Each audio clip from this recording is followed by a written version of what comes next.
Welcome back to the channel. This will be the predicted lineups for Game Week 5, and stay tuned for tomorrow's deadline stream where I'll be going live around 2 hours before the official FPL deadline. These are my scoreline predictions for Matchday 5, Liverpool 2, Everton 0 in the early kickoff, Brighton 2, Tottenham Hotspur 2, Burnley 1, Nottingham Forest 2, and the same scoreline for the West Ham Crystal Palace game, but in the Eagles' favour.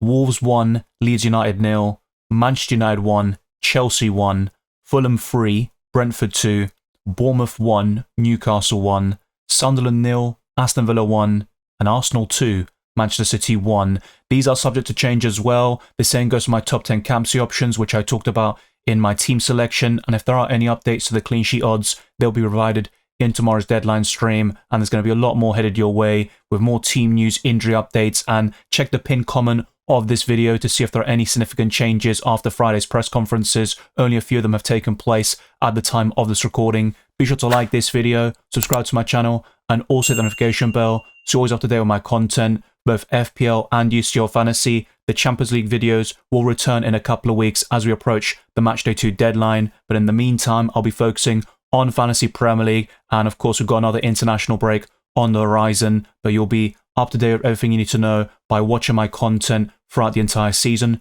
Check all the links in the description for my Patreon and the Championships, further access to my videos, amongst many other perks. My Discord server, the FPL League, and Spotify can also be found in the description. But without further ado, let's jump straight into it. The first team covered today is Arsenal, and I've gotten 40 out of 44 correct predictions when it comes to the Gunners. Now, the main injury news to look out for regards Ben White, Martin Odegaard, and Bukayo Saka. William Saliba is available. He was on the bench in that 2-0 victory against Athletic Bilbao in Matchday 1 of the Champions League. But in the case of White and Odegaard, they are close to returning and may be available for Sunday's match against Man City. If Odegaard is fully fit, he will likely start in place of Merino, so that is subject to change. And with Bukayo Saka, he's also nearing a return from his hamstring injury, and he could be available in the coming weeks, but it seems like Man City could be a bit too soon for Bukayo Saka, so I'm going for David Raya in goal, a back four of Jurriën Timber, Saliba, Gabriel, and Calafiori, but Mosquera has been excellent in central defence, and he could keep his place alongside Gabriel Magalhaes. The midfield three will likely be Zubimendi, Merino, and Declan Rice, with Eze on the left, Madueke on the right, and Gyökeres up front.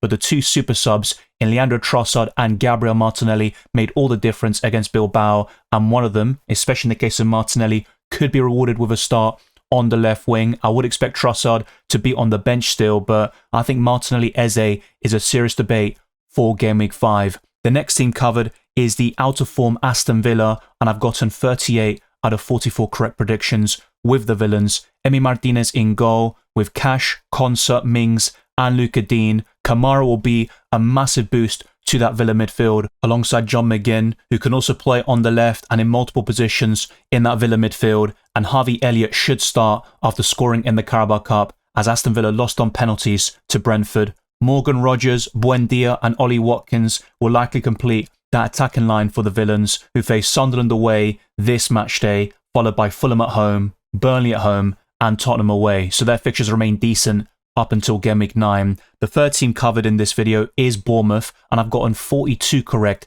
out of 44. So we saw Diakite miss out in the previous match day, and subject to any team news or press conference updates by Iriola, this could be another possible modification into this lineup where he takes the place of Milosevic and partners Senesi in central defence. But I'm going for Petrovic in goal, Hill as the right back, and Truffert on the left, Scott and Adams in central midfield, Semenyo on the right. He has gone up in price more than any other player in Fantasy Premier League to 7.5 million. Brooks on the left, Tavernier just behind Evanilson, and Bournemouth have decent fixtures in the long term, and the only real changes we could see in the coming weeks include Justin Kluivert, and he could also take penalties from Semenyo as well. But keep an eye out for Diakite. He could also start if there is a positive update on his fitness, and Bournemouth have looked solid defensively so far this season. The same doesn't apply to Brentford, and I've gotten 38 correct in terms of the lineup predictions. Keller should be in goal, and I think they'll shift back to this 4-2-3-1 formation with Dango Ouattara returning to the starting 11. Kayode as the right back, Collins, Vandenberg, and Lewis Potter, with Henderson and Yarmolenko in central midfield, Schade on the left, Damsgaard just behind Igor Thiago, and I believe Dango Ouattara will start, but there will be certain games where Brentford shift formations and we'll see Dango utilised as a super sub, which was the case against Chelsea. Their fixtures aren't particularly great, facing Fulham away, Man United at home, and also Manchester City at home, followed by West Ham away. But Brentford still have some decent FPL assets. Kevin Schade has a high ceiling, as he showed last season with a couple of hat-tricks, and he scored a crucial goal against Chelsea in that 2-2 draw as well. We do have updates on Brighton from Friday's press conferences, and Verbruggen will start in goal, and it's between Veltman and Vifa for that right-back spot, with Van Heck, Dunk, and Kadioglu as the likely left-back. Ursula suggested that he would be the one marking Kudus this weekend. And the midfield is interesting. I believe Baleba and Ayari is Brighton's strongest midfield pivot, with Hinshelwood out injured. But some predicted lineups have James Milner starting instead of Baleba. I've got Minter and Mitoma as the wingers, and Jorginho Rota as the attacking midfielder, and Danny Welbeck up front. But they could even play Gruder as a starter. That hasn't been the case so far this season. So Brighton still have a few options despite losing some key players like Joao Pedro and Matt O'Reilly, and I think this will likely be Brighton's starting 11 this weekend against Tottenham Hotspur. Their fixtures aren't great up until Game Week 9, but there is a clear fixture swing afterwards, and that's where the Seagulls could be quite interesting from an FPL perspective. Both Gomez and Vifa are fit and available. De Kuyper has avoided a serious injury and could even be fit for Game Week 5, but I believe Kadioglu will start based on Hurstler's comments. Webster, March and Hinshelwood are out, and those are massive blows for the Seagulls. In the case of Burnley, I've gone for Dubravka in goal, Walker, Ekdal, Estev and Hartman, with Cullen and Lauren in central midfield. Ogachukwu is suspended, but we could see Florentino Luis get a debut from the get-go here against Nottingham Forest at home. Chuana on the right, Jadon Anthony on the left, Hannibal Miebri, who considered that penalty against Liverpool in the dying embers of that game, he could still start, and then Lyle Foster up front. But I think the one I'm least certain about is in the midfield. We might even see a very defensive setup with Hannibal Miebri making way for Florentino Luis, and a back five is certainly possible. We've seen that on a few occasions this season by Scott Parker, but over the next 3 game weeks, their fixtures remain terrible on paper. Aston Villa away might not be as difficult this season as it was in previous campaigns, but it is early days, and I do back the Villains to bounce back very soon. Manchester City away, though, in Game Week 6 will be a great triple captaincy opportunity when it comes to Erling Haaland in the coming weeks. The next team is Chelsea, who lost 3-1 against Bayern Munich in the Champions League. I think Robert Sanchez will start in goal, and I always have doubts about who's going to be the right back between Gusto and Reece James, but I'm going for Gusto at this moment in time, with Chalobah, who scored an own goal at the Allianz, Tosin Adarabioyo, and Mark Cucurella, who was benched against Brentford. That was a huge shock to us all. Enzo Fernandez and Caicedo in the midfield, Esteval on the right, Neto on the left, Cole Palmer, who has scored in back-to-back games. He could be a brilliant option in FPL once again, and Joao Pedro has been very consistent for the Blues since signing this summer. And a possible change for this Chelsea starting 11 is Garnacho facing Manchester United, his former club. He will take the place of either Neto or Esteval, because Garnacho is ready to start if called upon. According to Enzo Maresca, Badiashile and Lavia have been back in full training for over a week now, and Enzo Maresca was coy about injuries in today's press conference, but he did provide clarity on Cole Palmer's situation because he fell his groin against Bayern Munich. He said, Cole is okay, we have a session now, we flew back on Thursday, we need to assess some players, we have some doubts, we didn't have a session since Wednesday's game, but we will see. The likes of Delap, Colwill and Isugu are unavailable, but everyone else is ready against United. In the case of Crystal Palace, their starting 11 has been easier to predict than most, but of course with Ismaila Sarr injured, the departure of Eze, it's a much changed forward line, which was exactly spot on, of course, for Game Week 4. Yeremy Pino really should have scored in that particular game against Sunderland, but Dean Henderson in goal, Richards, Lacroix and Mark Gay is a very stable defensive line, with Munoz and Mitchell as the wing-backs. Hughes and Lerma will be the midfield partnership until we see Wharton return from injury. Yeremy Pino, Kamada and Mateta is also Palace's best front three on paper, but they've also got Devaney and Roman Essa, who could get some minutes off the bench and get the odd start here and there. And after West Ham away, it's Liverpool at home, Everton away and Bournemouth at home, but that's 43 out of 44 correct predictions for the Eagles so far this season. Now, we do have Everton who feature in the early kickoff, and my biggest concern is if Mikalenko starts. If he isn't fully fit, then we'll see Garner as the left back once more and Eric Bonham in central midfield alongside Idrissa Gana Gay. But Pickford in goal, O'Brien, Tarkowski and Keane is nailed on at this moment in time, but Branthwaite could be a massive boost in the coming weeks for the Toffees. I think Garner and Gay will start in the midfield, assuming that Mykolenko is ready to start the game at Anfield. In Dye on the right, Grealish on the left, and Dewsbury Hall just behind Beto. And David Moyes said the following: look, we'll see. Branthwaite and Mykolenko might make some progress. We've got another couple of knocks within the camp, but we'll see how they are. Based on those comments, Mykolenko wouldn't be a starter, but I still think there's a chance the Ukrainian is fully fit and available to have the nod at left back. But otherwise, Garner can play there, and Eric Burnham will be in the midfield as covered earlier. And I think Branthwaite is still a few weeks away from returning to that Everton starting 11. Mykolenko should be closer in the grand scheme of things. Next up is Fulham. I've gotten 39 out of 44 correct, so very similar numbers for a lot of these teams. Leno in goal, Tete, Anderson, Bassi and Sessegnon as the defensive line, and Robinson could still start a left back at some stage this season. We just don't know when that's going to be, and that could also push Sessegnon to the right wing. But I've gone for Iwobi in that position, and Kevin, their new signing who looked electric against Leeds as a substitute, he could get the nod on the left-hand side, with Sandenberg and Lukic in central midfield, Josh King as the attacking midfielder. His minutes would be less secure now as a result of that Kevin signing, and that could push certain players in other positions, even Iwobi as an attacking midfielder or in a deeper position, which I've talked about in previous podcasts. And it's between Rodrigo Muniz or Raul Jimenez to start up front. That is always quite difficult to predict, but recently Muniz has gotten the preference from Marco Silva, and it could stay that way against Brentford at home. Afterwards, Fulham will face Aston Villa away, Bournemouth away, and Arsenal at home, so their fixtures aren't particularly great from an FPL perspective. But Leeds United are near the top. In fact, only Wolves are ranked above them in the FDR up until Gameweek 10. Darlow should be in goal, and in the case of Perry, their main goalkeeper, he might be out for several weeks. We don't know the exact prognosis on it, but he's certainly missing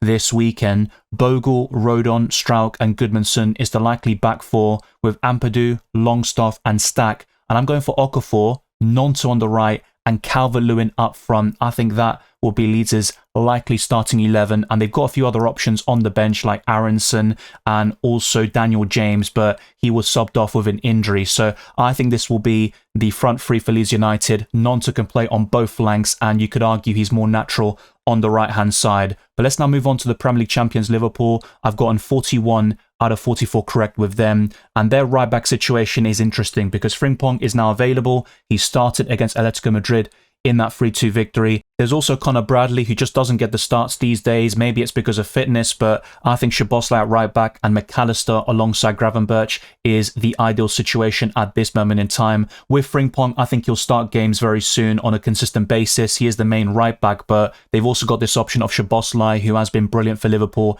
in the last couple of matches. He got an assist against Atletico Madrid. That was the assist for the winning goal scored by Virgil van Dijk, who will start alongside Konate in central defence. Alisson in goal goes without saying, and I do think Kerkez will start, but it was Robertson who got the nod and scored within 4 minutes against Atletico Madrid, and that early substitution by Kerkez, that could also be a slight concern there for FPL owners. I think he's a sell in the grand scheme of things, and ultimately if you're basing it off form, Robertson deserves a start in the Merseyside Derby. I've gone for Gakpo on the left, Wirtz, Salah and Ekitike. With Alexander Isak, he started against Atletico Madrid, which was a huge surprise to a lot of us when discussing UCL Fantasy. But these were the quotes by Arne Slot today on Alexander Isak. We had recovery yesterday and we're going to train this afternoon. First of all, we just have to see how they all feel. All I know is Alex probably felt his body more than ever after the 60 minutes he played. So let's see how he recovered today. Then we will see about the lineup later today, and you will see tomorrow. And when he was asked about Isak and Ekitike playing together, Arne Slot said the following: I consider many things and it depends always on how well they are doing. If both of them are in the best form of their life, then you consider more to play them together. But it is quite clear that we have a certain structure of a 4-3-3, but the amount of times the end phase where we have ended the game with 2 9s has happened a lot as well. Ekitike can play from the left, different from the way Gakpo and Rio do this, and that's the good thing about our squad. We have multiple options, but first of all, they all have to stay fit to have these options. If all of them are not fit, then we may have to use them both in a 4-4-2, but that all depends on the form of them and how many players we have available. But based on all the comments and Isak being subbed off early, just like Cody Gakpo against Atletico Madrid, I think Ekitike will get the start in the Merseyside Derby against Everton at home. With Manchester City, I've gotten 35 out of 44 correct. They can be very difficult to predict, to say the least. Donnarumma in goal is a certain starter, with Kusanov as the right back, Ruben Dias, Gvardiol, and potentially Ake, but we could also see John Stones return this weekend, and then Gvardiol could operate as the left back. It has been Nico O'Reilly in the last couple of matches against Napoli and Man United, and that was 2 clean sheets there for Man City ever since they started Gianluigi Donnarumma. Rodri in central midfield with Bernardo Silva, Reinders, Foden, Doku, and Erling Haaland, but City always have a change or two up their sleeve. They have a lot of squad depth, and Pep Guardiola could make a few surprise tweaks to catch Arteta and Arsenal off guard on Sunday. And afterwards, you've got Burnley at home in Game Week 6. That is a great triple captaincy opportunity for Erling Haaland. I think that will be a very big push from Salah to the Norwegian robot in the coming weeks. Then it's Brentford away and Everton at home. And with Man City, my main concern will be at left back. But apart from that, I think this will be City's best 11 given the form and tactics. Manchester United, though, are in a terrible position right now. A lot of predicted lineups have their new signing Lamens starting over Bayern with Euro, De Ligt, and it could be Maguire taking the place of Luke Shaw, but I've kept the same defensive line that played against Manchester City in that 3-0 loss. Mazraoui and Dorgu as the wing-backs, Casemiro and Bruno Fernandes in central midfield, Mbeumo, Amad Diallo and Sesko is the likely front three, but I keep on saying this, Bruno Fernandes can also operate in a more advanced position, and Ruben Amorim could deploy someone like Mainu to play in central midfield. He had a bright cameo against Man City. It was one of the only positives in an otherwise dismal day for Manchester United. Their fixtures are looking quite mixed bag, and according to multiple sources and reports, Ruben Amorim has 3 more matches to save his job.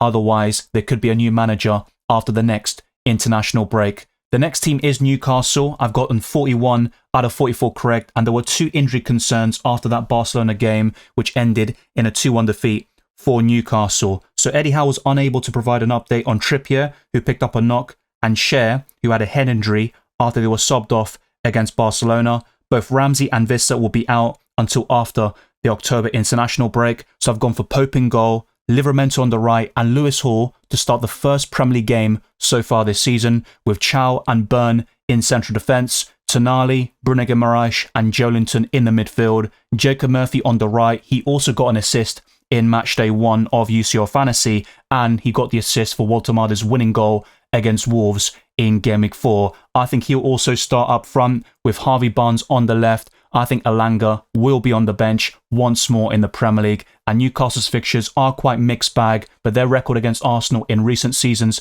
has been impressive, and they also would have a decent chance of getting a result in Game Week 6 as well. But Bournemouth away comes only 3 days after that very demanding game against Barcelona, where Marcus Rashford scored a brace for the Catalans. With Nottingham Forest, they lost in midweek in the Carabao Cup after being 2-0 up actually, so they really squandered that opportunity after a good performance on the day. But I think they'll make wholesale changes with Sells in goal, Nico Williams on the right, and Alexander Zinchenko, who started in the Carabao Cup. He would now be eligible to play. He couldn't do so against Arsenal, his parent club. Murillo is still an injury doubt, but apparently the injury isn't serious, and a lot of Forest sources are confident that he could start against Burnley away, alongside Milenkovic. And one doubt I would have about this lineup is whether it'll be Sangare or Douglas Luiz to partner Elliot Anderson, and we could even see Hudson-Odoi drop to the bench, but I've gone for Ndoi, Hudson-Odoi, Gibbs-White and Chris Wood, and Igor Jesus scored a brace against Swansea City, so that would be a slight concern, but I still think Chris Wood will start and get over 60 minutes. He didn't do so against Arsenal after that major travel distances between New Zealand and the UK with that international break, so I wouldn't be too concerned about Chris Wood. He is a hold up until Game Week 7 in my opinion. You could arguably sell him against Newcastle away or Chelsea at home in the coming weeks, but facing Burnley and Sunderland in the next 2 matches, I think he's definitely one of the more appealing forwards in Fantasy Premier League. With Sunderland, I've gotten 40 out of 44 correct, so the last 2 teams have been fairly accurate with my starting lineup predictions. It should be Roofs in goal. He has been the best goalkeeper in the Premier League so far this season. Hume, Mukiele, Alderete and Reynildo Mandava in that defensive line, with Siddiqui, Diarra and Xhaka, Talbi, Adingra and Isidore, who has started the last 2 Premier League games over Mayenda, and Sunderland have decent fixtures over the next 4. That includes Wolves at home in a couple of weeks' time, and that's where Sunderland could really establish himself as a possible mid-table team in the Premier League this season. We've now got a few teams left. Tottenham Hotspur are one of them. I've gotten 39 correct in the case of the Lily Whites. They beat Villarreal 1-0 courtesy of an own goal in the Champions League, and they're looking very solid on the Thomas Frank. They also beat West Ham, of course, 3-0 last weekend. So Vicario in goal is a very appealing option with those fixtures up until Game Week 9, and their defensive record has been solid. Pedro Porro, Romero, Van de Ven and Spence is the likely back four, but Udogie had a decent cameo against Villarreal, and we could see a change at left back very soon. I've gone for Paulinho, Pape Sarr and Bergvall, who scored his first Premier League goal against West Ham, and it was an incredible header. He also got the assist for the own goal against Villarreal and won player of the match in the Champions League. Kudus on the right, Xavi Simons on the left, and Richarlison up front, but there's also Colin Muani, and Brennan Johnson could get a start or two over the next 3 game weeks, and I think the fixtures really suit Brennan Johnson. He can make an impact off the bench or as a starter, but I think Xavi Simons will be preferred on the left-hand side, and Spurs have a few options in several positions. With West Ham, it's 38 out of 44 correct so far, and it could be Paqueta as the false 9 again, then Matheus Fernandes being shifted to a different position, and then Somerville on the left. But I've gone for Hermansen in goal, Walker-Peters, Mavropanos, Kilman, and Diouf. Soucek is suspended, of course, after the red card against Tottenham. I think Magassa will come in to partner Ward-Prowse. With Jeroboam on the right, he now costs 7.7 million in FPL. Lucas Paqueta is interesting at only 5.9 million in this game. Matheus Fernandes on the left and Fulkrug up front. He is now fit, available, and no longer flagged. Callum Wilson is another potential starter, but it looks like he's preferred as a substitute at this moment in time to protect him because his injury record has been terrible over the last couple of seasons. And Wolves are top of the FDR up until Game Week 10.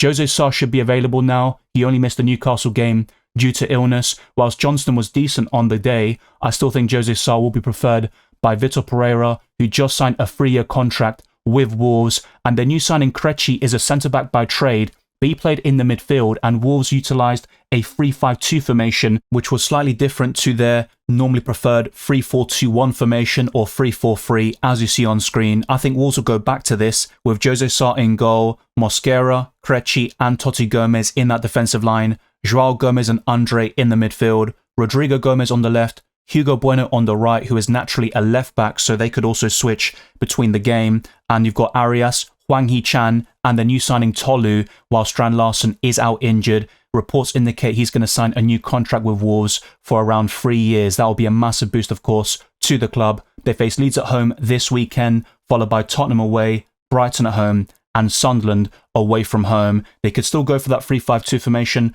once again, and there will be a few concerns about the lineup. And this is the worst team, actually, after Game Week 4, where they made so many changes and even modified the formation. I've only gotten 33 out of 44 correct, but with every other team, the scores are relatively high, in my opinion. Let me know your thoughts down in the comment section below, and keep your eyes peeled for tomorrow's deadline stream with the updated lineups after Friday's press conferences. There are 2 more updates since the recording of this video, and one of them is from Bournemouth. Ryan Christie is available for Game Week 5 after missing last time out, and Diakite is training, but he isn't yet 100% fit, so that would reinforce my opinion that he won't start in Game Week 5, but that could certainly change, of course, in the upcoming match days. And in the case of Wolves, Jurgen Strand Larsen trained yesterday, and Vitor Pereira is hopeful the forward will be available to face Leeds, although not for 90 minutes. So he could still start and be subbed off around 50-60 minutes, but I think the more likely scenario right now is that he comes off the bench as he did against West Ham in the Carabao Cup a couple of weeks ago, and he scored a very important brace which put Wolves through to the next round. Thank you very much for watching this video and listening to this podcast. If you enjoyed it or found it insightful, then like this video, subscribe to my channel, and also hit the notification bell so you're always up to date with my content for both FPL and UCL Fantasy. Stay tuned for tomorrow's deadline stream and many more streams and videos throughout the season. Follow me on X, Instagram and Blue Sky, DylanRCM, and check all the links in the description for my Patreon and the Championships, further access to my videos, amongst many other perks. My Discord server, the FPL League and Spotify can also be found in the description. I'll see you tomorrow for the next FPL deadline stream, and very soon UCL Fantasy will return on the channel. Thank you for all the support. We are closing in on 36,000 subscribers already, and it's all because of the subscriptions, the likes, comments, shares, the patrons, channel members, and super chatters. You're all massively appreciated, and I'll provide great content for FPL and UCL Fantasy so you can win your mini leagues and rise up the rankings.